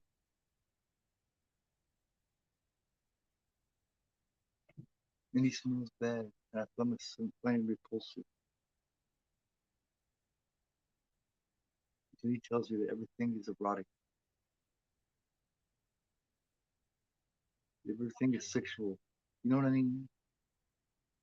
Yeah, I know what you mean. He tells me that even old flesh is erotic flesh. Sees his love in two alien kinds of features for each other. The even dying is an act of eroticism. She's fucking lost her mind, man. She's out of it. She's going. The talking is sexual. The breathing is sexual. He looks at her like she just shit that's a fucking dinner table.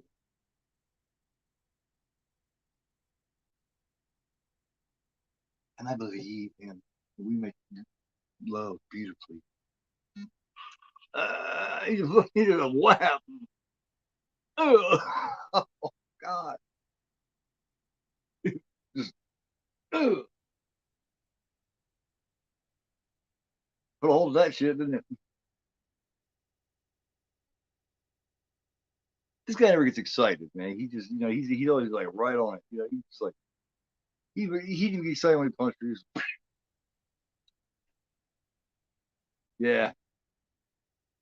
I like the first one a lot too, man. That fucking black dude is fucking hilarious in the first one, man.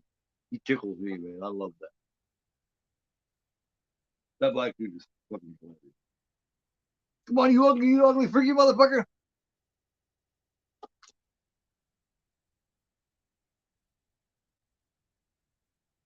Watching Shivers, man. David Cronenberg.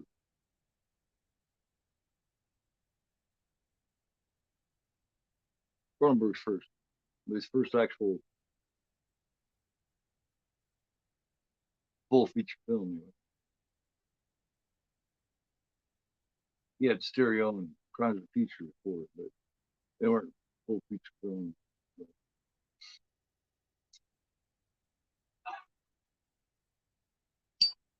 I'm hungry for love. Whoa. I sure wasn't right into it.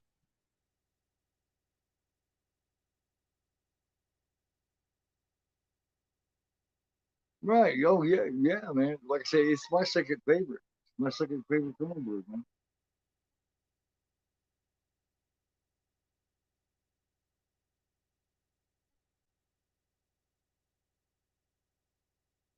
Yeah.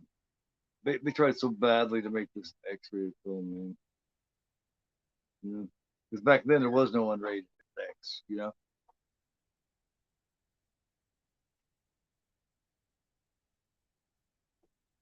So the heck is just great either way.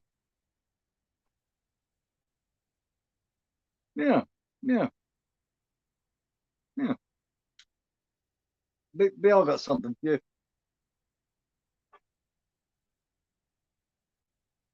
Oh, yeah. You're gonna look at me like, hey, you're gonna shoot the what? Yeah. Fly's probably of all of them. I say Fly's his masterpiece when it comes to just body horror and just effects and everything. I'd say that was the pinnacle of Fly. The Fly was the pinnacle of Cronenberg's career. He was at his very best in the Fly. Here's the kids on the leashes, man. Shit like this is why they wanted to make it X. He just said, "All righty then," and turns around and goes right back upstairs. I love he's nonchalant. He's like, just turns around and goes back upstairs. He's like, all right, I don't want to deal with that.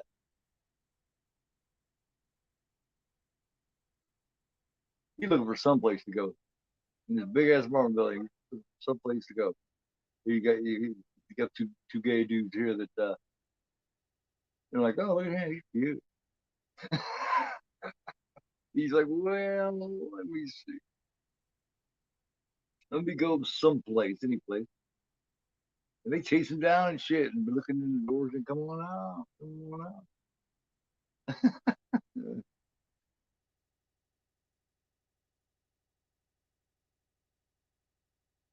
Yeah, yeah, yeah. Not gonna get a fifth one. Is that what Adam said? I actually wouldn't mind doing his film Frozen. I like Frozen a lot too, man. Frozen's an underrated film, like a month. Hey Jay, how you doing? Thanks for stopping by. Hey everybody, don't forget to give me that like if you would please. Much appreciated. How you doing, Jay? How's your day? Might as well get a fifth, you know what I mean? Might as well. As long as he keeps the carnage going, you know what I mean? Gotta keep the carnage going, you know. That's what they are, right? I got the figure back there, the NECA picture frame. It's the closest you ever get to actually seeing some tips on Barbara Steele. Is this what shirt she's wearing here that you can see through? It's the only time.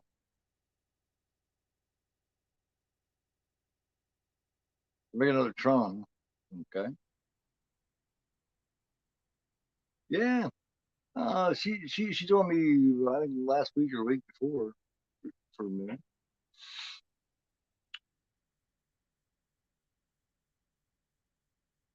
You can tell they both been affected. Barbara Steele affected her.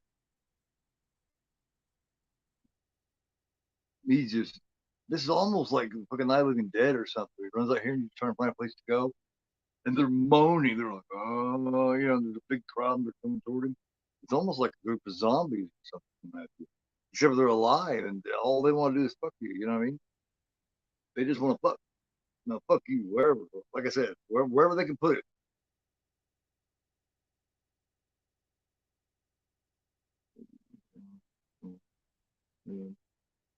Yeah, man.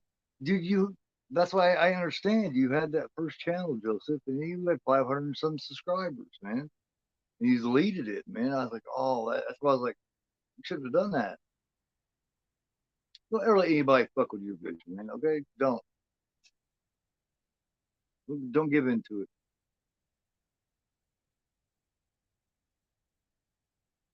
RoboCop.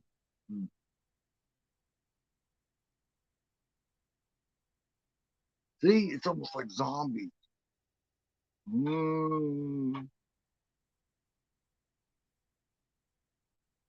He's fucked now. They gotta hold him. Here they come, led by the caterer guy. There's that couple, the French couple.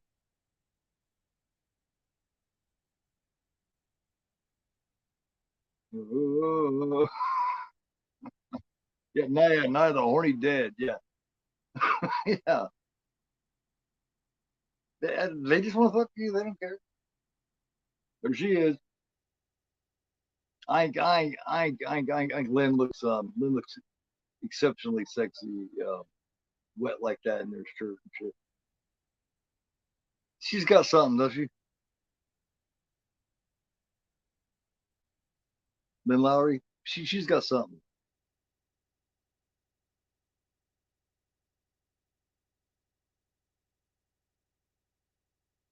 Man, Bruce Dickinson's got a killer new song out, man. Rain on the Grave. I love that fucking song, man. That song is awesome. The video's cool too. Yeah, exactly. Oh, gotta have it. I'll fuck your ear. I don't care. Just give me a hole. Look at that armpit, whatever.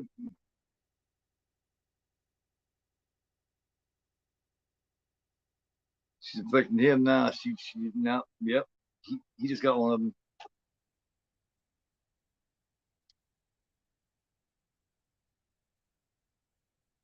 Yeah, I know, man. Just do it, man. Just do it. But you don't have to tell us that you love Danielle Harris, man. We all know. We all know that, brother. We all know that. Just, you know what I mean? We're all aware.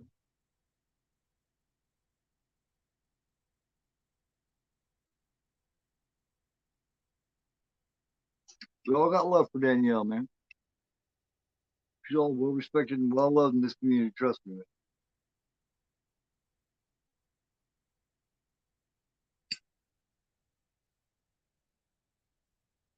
Now they're traveling out. That's what I think is fucking scary. They're all in cars now. They're traveling everywhere. Who knows where they're going, man? I know she is, man. But that's the thing. I'm well aware of that. You don't have to keep telling me, man. Yeah, they're going everywhere. There's no telling where, you know what I mean? The whole fucking, they're going to have all of Canada infected here soon. Because look at all those women. All young woman like that has to do is just go offer it, and motherfuckers take it. So think about how many people's going to get infected, like really quick. Great show, man. Great show. To me, Shivers never ages, man. I think Shivers is great. Never ages. It's just, you know. See, we're like attacked. It almost puts you in mind of the ending of Zombie. It's got the same aspect of all the zombies coming across the bridge. You know, it's all them leaving and leaving that island. It's the same. It's the same aspect, isn't it? In my opinion. When Big Horde, exactly. I mean, that doesn't sound bad necessarily. Orgies are cool. That was fantastic. Yes. Excellent. All right. Let me get to a few little facts here. The first, I guess, the first VHS release was an edited version on Astral Video. It was, like I said, with VHS. It was released on DVD by Image. It was that one right there. That one was released in '98 on DVD. And of course, Lionsgate did it Blu-ray on the Vestron label. Yeah, you used to get that fucking cheap. And then Arrow did that. Like I was telling you, Arrow did the. They got that steel book. That was what 5, 6 years ago, maybe. Let's see. That Joe Silver I was talking about there that played that doctor, man. Like I said, he grabbed it. We'll see him next week in it. Creepshow 2, Switching Channels with Burt Reynolds and Kathleen Turner. Boardwalk, Death Trap in 1982. The Apprentice of Dudley Kravitz in 1974. Mr. Nice Guy with Jackie Chan. Lady Killer, a movie called Move in 1970. A movie called Rhinoceros 1974 with Gene Wilder and Karen Black. I've never seen that. That's kind of interesting. Like I was saying, that stabbing she did where she stabbed that dude, that was actually David Cronenberg. And he still has, if she missed the pad, he still got a scar to this day, I guess. In his shoulder bicep area. He hired Lynn Lowry, he said, because of her haunting eyes and her strange presence. Lynn did not get along with the dude that played St. Luke at Hampton. She did not get along with him.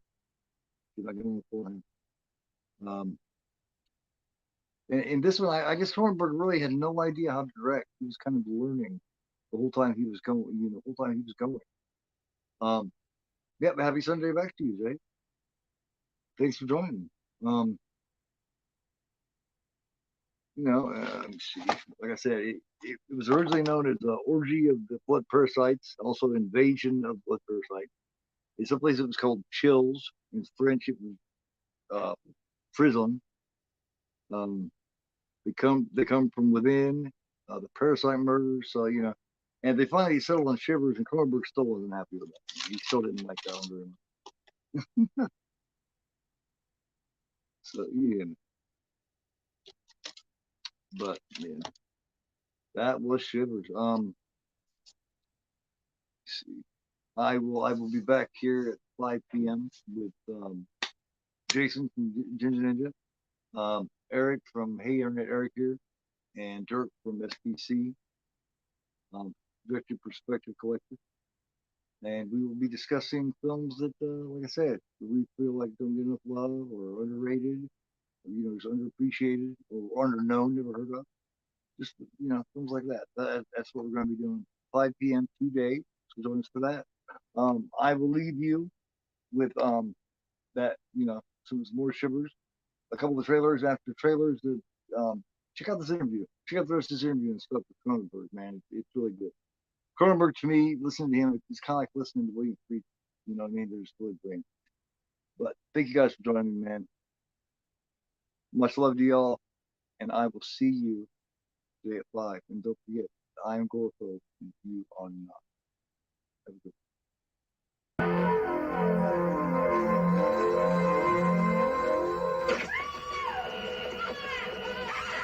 Why not breed a parasite that can do something useful?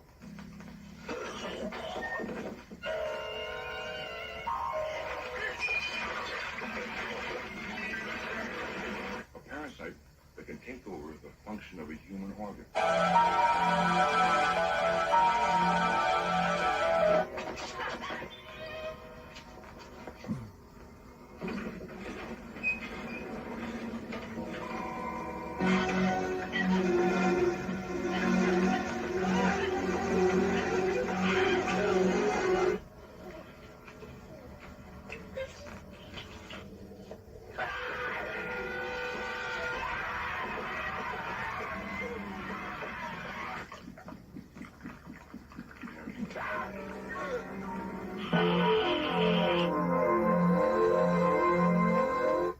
If you think you're not afraid of the dark, if you think you have a strong stomach, if you feel nothing can shock you, if you say you don't scare easily, if you believe you've seen everything, then prepare yourself for a motion picture that takes you beyond fear, beyond your wildest nightmares, and brings you face to face with terror, beyond the power of priest or science to exercise. What are they? Raging demons from another world? bloodthirsty creatures that must be killed, or incarnations of absolute evil. They possess men, women, and children, and drive them to acts of unbelievable horror. No one is safe from them. No power on earth can stop them. The only escape is death. If this picture doesn't make you scream and squirm, you'd better see a psychiatrist. Quick. On this island, in this building, through this door, down this hallway, lies the most frightening experience of your life. Prepare yourself for They Came From Within if you think you're not afraid of the dark. If you think you have a strong stomach. If you feel nothing can shock you. If you believe you've seen everything. If you say you don't scare easily. What are they? Raging demons that must be exorcised. Bloodthirsty creatures that must be killed. Or incarnations of absolute evil.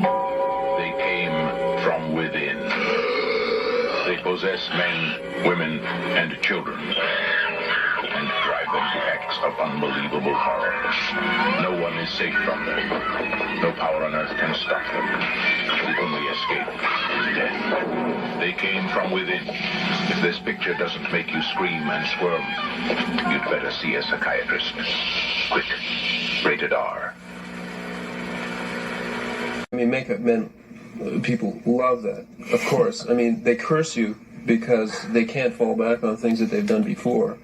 But on the other hand, as any creative person would be, they're very excited by an incredible challenge. So if you know, the chances are that you will, after all, there are really only a limited number of fabulously good effects people, and there are a lot of films and producers who are clamoring for these people. So that in order, I mean, that's another thing that you don't, you know, that's behind the scene. But the chances that you'll get to work with somebody like Dick Smith or Rick Baker depend very much on how interesting and what kind of challenge it is that you're presenting them with. And if they're going to do something that they did 10 years ago, obviously it's not going to excite them as much as if it's something that they know their own colleagues are going to phone them up and say, how did you do that? I mean, that's what they want. Although there's a new phenomenon that I see, because I'm a real monster movie buff, you know, I go see everything, no matter how schlocky, which is that it used to be that there'd be some pretty intelligently, you know, well-made, well-directed, well-acted, crafted films until the monster showed up. The monster was so dumb-looking that it blew everything.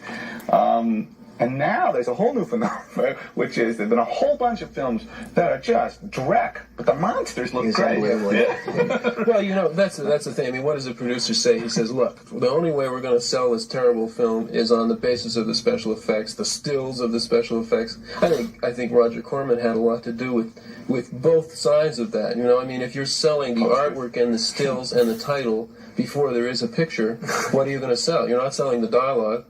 You are selling the monster or the effect. They said Corman used to do they do the poster, and then they make a movie. That's right. If the poster got good reviews, then they make the picture. So that means that you would apportion your budget. I mean, that happened to me on They Came From Within. In fact, right. I mean, we said, okay, look, when you have a dialogue scene, obviously it's 3 shots and goodbye. You know, one take, forget it. But when we have special effects, if it takes all day, great. You know, we have to do it, and that's exactly the way that film was shot. Are you ever surprised by the reactions to your films when you go in with an audience? Oh, constantly. Is there any particular time?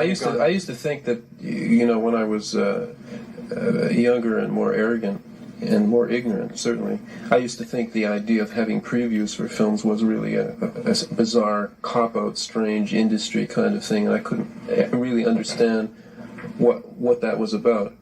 And I later realized that there's a very good reason for it, and I realized that, you know, I used to think, well, if a poet doesn't, you know, go out and preview his poetry, but in fact I was wrong about that too, because poets always used to go out and read their poetry to audiences, and they would refine it afterwards, and for the very same reason. And you get so close to it after you worked on a picture for a year or 2 years or however long, that you begin to lose some kind of contact with it, and you have to vicariously experience it again through an audience so that you can really see what is. I mean, it's almost impossible. It is impossible to walk into one of your own movies, even 30 years later, I'm sure, and see it the way anybody just walking in cold would see it. You can't see it that way. Every shot has a history, every cut has a history, every actor, every prop has a history that distorts your perception of your own film. You have to see it through other eyes, and when you do that, you are constantly being surprised at reactions to things. I mean, when it works exactly the way you thought it would, that's wonderful. It's very rare. Very disturbing dream last night. In this dream, I found myself making love to a strange man. Only I'm having trouble, you see, because he's old and dying, and he smells bad, and I find him repulsive. But then he tells me that everything is erotic, that everything is sexual. Do you know what I mean? He tells me that even old flesh is erotic flesh. That disease is the love of two alien kinds of creatures for each other. That even dying is an act of eroticism. That talking is sexual. That breathing is sexual. That even to physically exist is sexual. And I believe him. And we make love beautifully.